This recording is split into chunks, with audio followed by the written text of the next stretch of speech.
mystery writers, welcome to Write a Killer Mystery, where we learn to make a good mystery great. Today we're going to talk about the second half of the middle, the part after the midpoint, to keep your middle from sagging.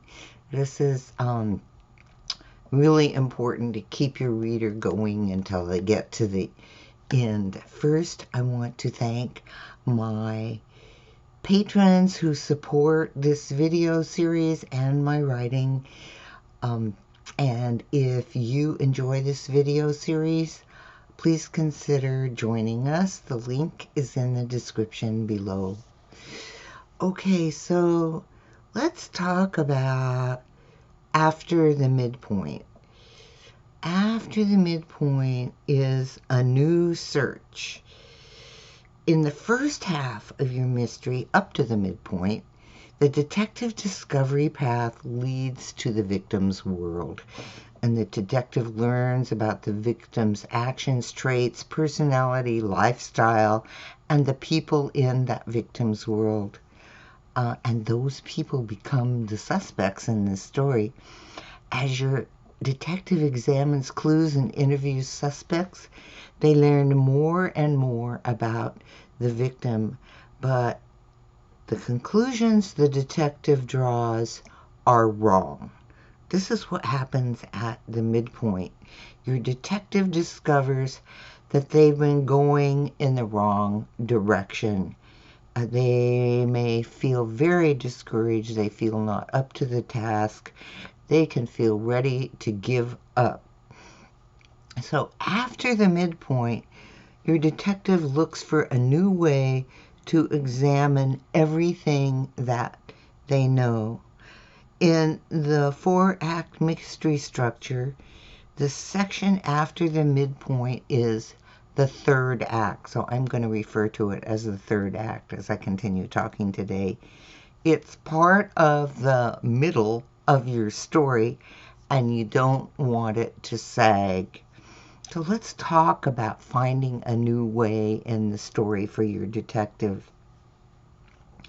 In the first half of the middle, Act 2, your detective expands their knowledge of the victim and their world.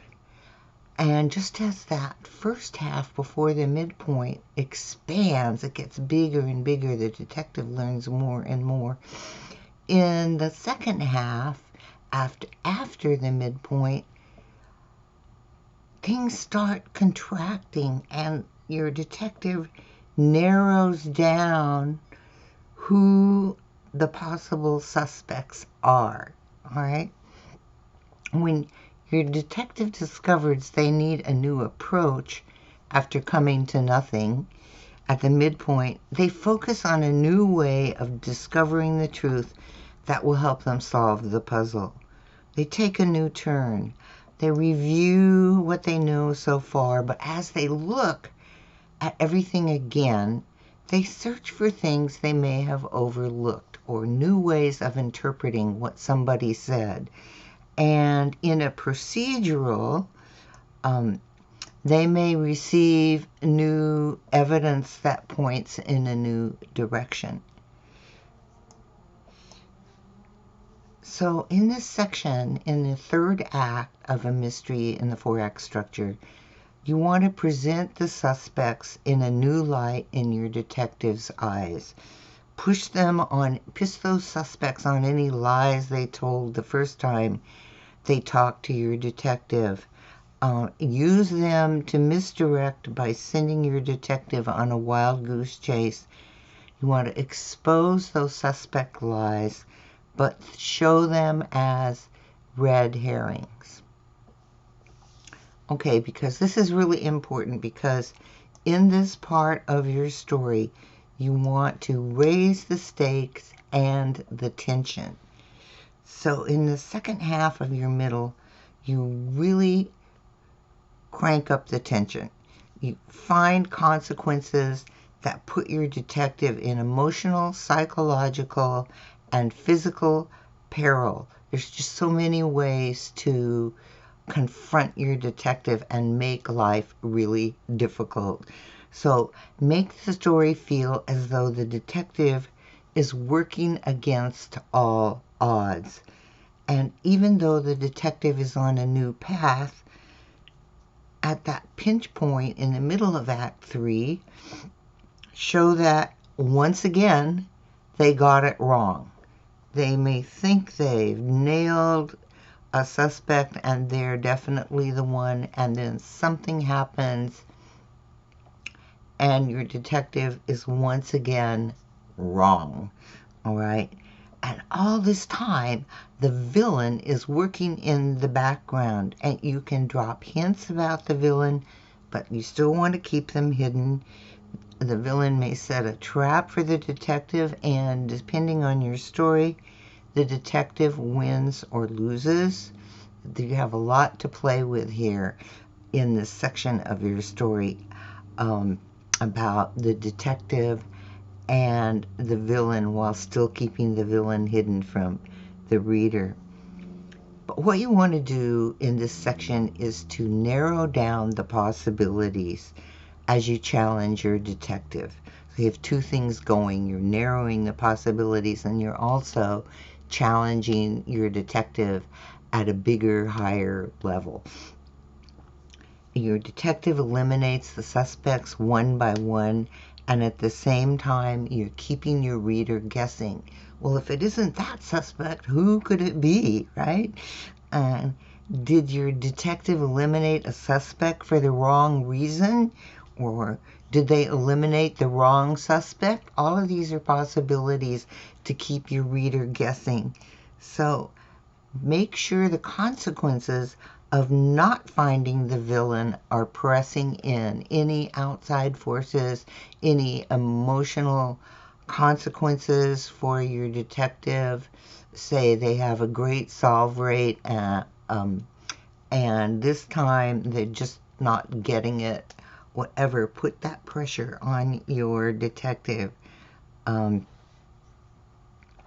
your detective isolates the one thing that reveals the villain, you've come to the end of Act 3, and you're ready to confront that villain in the final act of your mystery. So Act 3, after the midpoint, is all about direction, discovery, pressure, and identity. The third act is all about trouble, conflict, and consequences. As you narrow down the suspects, you also make everything more difficult for your detective. And even though, as a writer, you set them on the right path to finding the villain, make the going challenging at every step.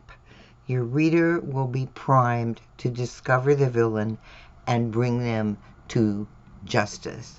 All right, I hope that helps you with that third act, because it's the place where, rather than getting your middle part to sag, you want to ratchet up the tension, make things more difficult, create challenges, and different kinds of challenges, emotional challenges, and traditional physical challenges like fights if you want to do that, and intellectual challenges, make them doubt themselves. You have a lot to play with in this area, and you can work to give your detective trouble. All right, I hope that helps. And I just want to mention that if you like these videos and you find them helpful, the course Write a Killer Mystery takes you from the beginning idea all the way through creating characters, planning your story, building a rich background, creating the setting, and working through all the acts, Act 1, Act 2, Act 3, Act 4, of your story, so you end up with a great mystery. And the link to the course is in the description below. Okay, that's all for today. Keep writing, and I'll see you next time.